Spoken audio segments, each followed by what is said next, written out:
Alsat Ahmad dan penyanyi Tiara Andini menonton bareng event internasional MotoGP 2022 di sirkuit Mandalika, Nusa Tenggara Barat, NTB. Melalui unggahan Instagram Story, Alsat membagikan videonya tengah berada di area sirkuit tersebut. Terdapat beberapa video yang dibagikan Alsat saat bersama runner-up Indonesian Idol X itu. Siap nonton Race Today? Yuhuu, tulis Alsat Ahmad yang berdiri di samping Tiara Andini, dikutip dari Instagram @alsadahmad, Minggu tanggal 20 Maret tahun 2022.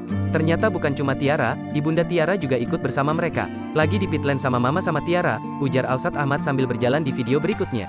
Tiara yang berjalan di tengah merangkul ibunya serta sepupu Raffi Ahmad tersebut. Tidak sampai di situ, Alsat kemudian merekam momen Tiara mengipasinya di tengah cuaca panas. Demen banget, so sweet, ucap Alsat Ahmad di akhir video.